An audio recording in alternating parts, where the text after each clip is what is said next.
Sadis, belum juga dapat umat tapi partai umat sudah ditinggal umatnya secara berjamaah. Ditulis oleh Ferry Padli di siworld.com.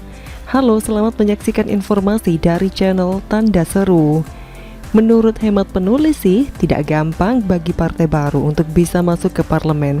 Pasalnya harus bersaing dengan partai lama yang sudah punya pengalaman, punya modal, punya kader yang jadi kepala daerah serta punya basis massa sendiri. Belum lagi ditambah dengan tokoh atau kader intinya yang kurang populer, atau populer tapi memiliki rekam jejak yang buruk. Tambah sulitlah sebuah partai untuk bisa menembus parliament result. Sudah banyak kok partai-partai gurem di negeri ini yang bergelimpangan bak seonggok daging yang tidak berguna, seperti Partai Garuda, Partai Idaman, Partai Berkarya, dan lain-lain. Padahal seperti Partai Idaman pendirinya sangat populer, yakni Rhoma Irama. Cuma yang jadi masalah track recordnya yang kurang baik. Rhoma pernah dibantai oleh Najwa Shihab kala itu ketika ia memutuskan siap bertarung di Pilpres 2014. Kemudian Raja Dangdut tersebut juga pernah berperilaku rasis terhadap Presiden Jokowi dan Ahok. Serta ini juga yang sebenarnya cukup fatal. Ia punya istri banyak. Tentu kaum wanita tidak akan mau memilih pria sebagai presiden yang menyakiti hati sesama mereka. Nah, lucunya di tengah sulitnya mendapat perolehan suara itu, Partai Umat malah memasang target yang fantastis bin bombastis, jadi masuk 5 besar pemilu 2024. Kami politik 2 dimensi, artinya maintain yang sudah loyalis, kemudian juga menggarap lahan baru, yaitu generasi muda. Ada generasi Z dan milenial, ujar Ketua Umum Partai Umat Ridho Rahmadi dengan nada percaya diri pada 9 Oktober. Pertanyaannya, bagaimana mau menggarap lahan generasi muda kalau Amin Rais saja tidak mampu mempengaruhi mereka? Terbukti di Muktamar Pemuda Muhammadiyah 2018 lalu, ia gagal mempengaruhi pemuda Muhammadiyah untuk memilih calon ketua pilihannya, yakni Ahmad Fanani. Calon ketum yang terpilih kala itu justru Sunanto yang sama sekali tidak didukung oleh Amin Rais. Yang selanjutnya bikin ngakak adalah sekarang Partai Umat ditinggal oleh kadernya satu persatu. Dan yang pergi itu bukan sembarangan kader, tapi kader inti. Seperti Agung Mozin yang turut mendirikan partai berlambang bintang itu. Kita tahu sendiri sebelumnya, Agung Mozin ini adalah loyalis Amin Rais garis keras. Jadi kalau tidak ada permasalahan yang pelik, tentu ia tidak akan mungkin mundur dari partai yang turut dibesarkannya tersebut. Selanjutnya ada Neno Warisman yang juga cabut dari Partai Umat. Kita tahu sendiri bahwa loyalitas si Neno ini terhadap orang atau organisasi yang didukungnya tidak bisa diragukan lagi. Terbukti ia sampai mengancam Tuhan segala demi untuk Prabowo terpilih jadi presiden. Karena jika engkau tidak menangkan Prabowo Sandi, kami khawatir ya Allah, kami khawatir ya Allah, tak ada lagi yang menyembahmu, ujar Neno kala itu seperti tanpa bersalah. Memang puisinya itu tidak terbukti kebenarannya dengan Jokowi jadi presiden, rakyat Indonesia masih tetap saja menyembah Tuhan. Tapi setidaknya begitulah gambarannya, memberikan support kepada pihak-pihak yang didukungnya. Total banget, bahkan sudah mengarah ke lebay. Jadi kalau melihat dedikasinya tersebut, rasanya nggak akan mungkin Neno hengkang dari Partai Umat. Kalau bukan sudah nggak sanggup lagi menghadapi permasalahan internal yang semakin membuatnya tidak nyaman di sana. Ternyata ini juga yang ironi. Sebanyak 31 pengurus dan anggota DPD Partai Umat Kota Depok mengundurkan diri.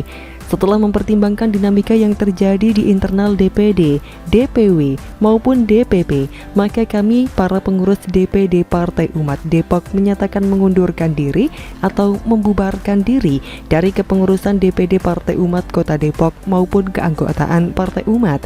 Demikian ujar mereka yang mengundurkan diri tersebut. Lantas apa sebenarnya yang menjadi penyebab mereka mundur dari partai besutan Amin Rais itu? Menurut ex-wakil ketua DPD Partai Umat Depok Syahrial Chansih ada 2 penyebab. Pertama, karena adanya dualisme kepengurusan di partai tersebut.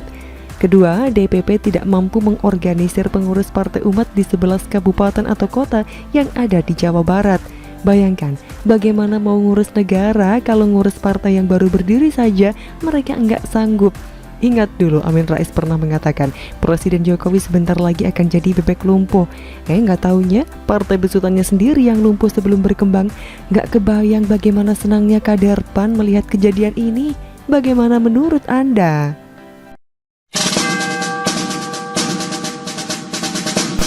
Pulau reklamasi jadi opsi, Anies kembali jilati ludah kianati janji, ditulis oleh Anto Cahaya di sword.com.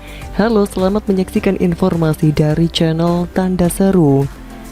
Rakyat Indonesia terkhusus warga DKI Jakarta tentu masih ingat Anies dan pasangannya pada Pilkada DKI Jakarta 2017 Sandiaga Uno dengan tegas menyatakan bahwa mereka menolak reklamasi di Teluk Jakarta. Sebagai pengingat berikut pernyataan Anies. Alasan mereka reklamasi merugikan para nelayan di sana. Mengapa kami menolak reklamasi? Karena memberikan dampak buruk kepada nelayan kita dan memberikan dampak kepada pengelolaan lingkungan, kata Anies saat debat putaran kedua Pilkada DKI 2017 pada 12 April 2017. Dalam banyak kesempatan saat itu kedua pasangan tersebut nampak kompak dalam memberikan pernyataan. Pulau reklamasi benar-benar menjadi salah satu komoditi untuk aksi kampanye mereka, seolah mereka adalah pemimpin yang peduli dengan nelayan dan sebagai serangan ke Ahok. Selama masa kampanye, Anies sering mengungkapkan niatnya menghentikan reklamasi dan menyelamatkan nelayan di Jakarta Utara. Menurut Anies, jika reklamasi tetap dilanjutkan, lebih banyak mudarat ketimbang manfaatnya.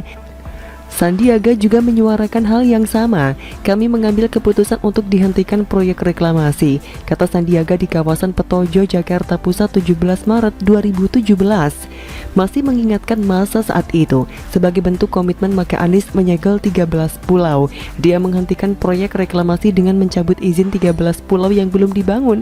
Dengan mencabut izin 13 pulau, Anies menyatakan telah memenuhi janji kampanyenya.